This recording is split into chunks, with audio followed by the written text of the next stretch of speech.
జై Amaravati, build Amaravati, save Amaravati. ఈరోజు గౌరవ ముఖ్యమంత్రి వర్యులు అమరావతి సృష్టికర్త శ్రీ నారా చంద్రబాబు నాయుడు గారు రైతులందరితో కూడా సమావేశం ఏర్పాటు చేయటం జరిగింది. ఈ సమావేశంలో రైతులు 22 రకాల సమస్యలని ముఖ్యమంత్రి గారికి వివరించడం జరిగింది.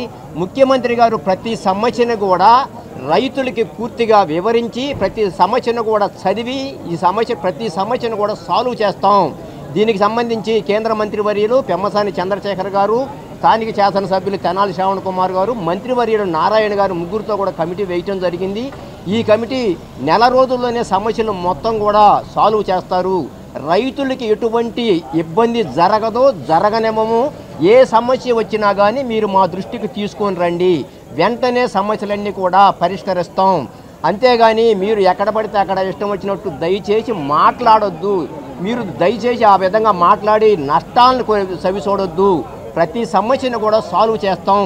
రాజధాని నగర నిర్మాణానికి భూములు ఇచ్చినటువంటి 29,881 మంది రైతు కుటుంబాలు 34,300 ఎకరాల భూమిని స్వచ్ఛందంగా ల్యాండ్ పూలింగ్ ఇచ్చారు. వారి మీద పూర్తిగా నాకు సానుభూతి ఉంది, మీరంటే పూర్తి అభిమానం ఉంది.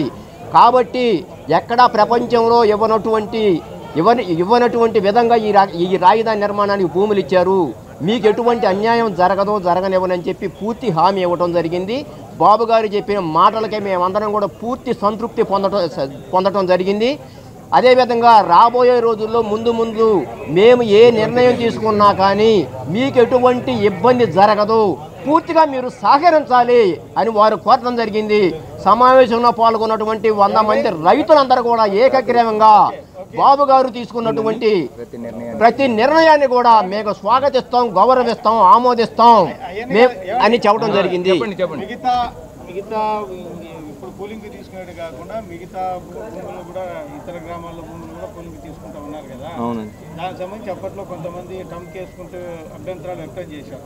అది పెద్ద ఇష్యూ నడిచింది. ఇది డెవలప్ చేయకోకుండా అది ఎట్లా తీసుకుంటారని మీ వాళ్ళు కూడా పోస్టింగ్లు పెట్టారు. దాని గురించి దాని గురించి కూడా వీడియో చెప్పారండి. ఈ రాజధాని ప్రాంతంలో మొదట విడతగా 90 రకాల పనులకు సంబంధించి దాదాపుగా 58,000 కోట్ల రూపాయల పనులు జరుగుతున్నాయి. అదేవిధంగా ఇక్కడ ల్యాండ్ పూలింగ్లో ఇవ్వనటువంటి 3,000 ఎకరాలు 3,500 ఎకరాల భూములు ఉన్నాయి. ఆ రైతులందరితో కూడా మాట్లాడి వారందరిని కూడా ఒప్పించి ల్యాండ్ పూలింగ్ ద్వారా భూములు తీసుకుంటాం.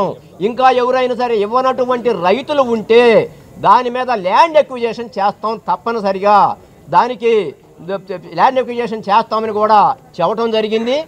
అదేవిధంగా రాబోయే రోజుల్లో ఇక్కడ ఇంటర్నేషనల్ ఎయిర్పోర్ట్ కానీ అదేవిధంగా రైల్వే స్టేషన్ అత్యాధునిక హంగులతో రైల్వే స్టేషన్ కానీ లేకపోతే క్రికెట్ స్టేడియం కానీ ఇంకేదన్నా పరిశ్రమలు కానీ ఇంకేమైనా కావాలంటే కొంత భూమి అవసరం అవుతుంది. ఆ రోజు హైదరాబాద్ మహానగరాన్ని అభివృద్ధి చేశామంటే ఆ రోజు ఎంతో ప్రభుత్వ ల్యాండ్ ఎంతో ఉంది కాబట్టి ఆ రోజు అంత డెవలప్ చేయగలిగాము.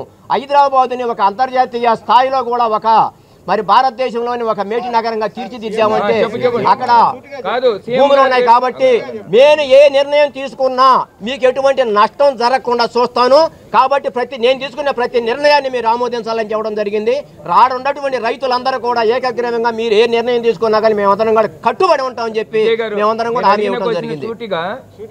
స్పష్టంగా చెప్పారు ఈ రాజధాని అభివృద్ధికి, ఈ రాజధానికి అవసరమైనటువంటి ఈ రాష్ట్ర అభివృద్ధికి తోడ్పడే విధంగా అవసరమైనటువంటి ఏ సంస్థలు వస్తే ఇక్కడ బాగుంటుంది, ఇక్కడ రైతులకు ఇచ్చినటువంటి హామీ రాష్ట్రానికి ఆదాయం సమకూరిద్దో దానికి అవసరమైతే ల్యాండ్ పూలింగ్ తీసుకోవడానికి సిద్ధంగానే ఉంటాం అనేటువంటి విషయాన్ని స్పష్టంగా చెప్పడం జరిగింది. ఇక్కడ ఉండే సమస్యలు తీర్చాలి కదని కొంతమంది ప్రశ్న ఎత్తారు. ఇక్కడ ఉండే సమస్యలకి ఒక పరిష్కార వేదికను ఏర్పాటు చేశాం. తప్పకుండా వీటితో పాటే ఒకటి తర్వాత ఒకటి చేయాలంటే కుదరదు. కానీ సమకాలికంగా చేసుకుంటా వెళ్తేనే రాష్ట్రం త్వరితగతిన అభివృద్ధి చెందిద్ది. ఒకటి అయిపోయిన తర్వాత ఇంకోటి చేయాలంటే సమయం చాలదు. ఇప్పటికే దాదాపు 18 నెలలు 19 నెలలు అయింది. ఇంకా దీన్ని కనుక డిలే చేస్తే మళ్ళీ ఎలక్షన్లు వచ్చేటువంటి అవకాశం ఉంటుంది. కాబట్టి మనము స్పష్టమైనటువంటి నిర్ణయాలు తీసుకోవాలి. ఎవరికి ఎటువంటి అన్యాయం జరగదు. ప్రతి ఒక్కళ్ళతో మాట్లాడి వాళ్ళతో ఒప్పించి అందరికీ న్యాయబద్ధమైనటువంటి రీతిలో ఈ రాజధానిని అభివృద్ధి చేస్తాము.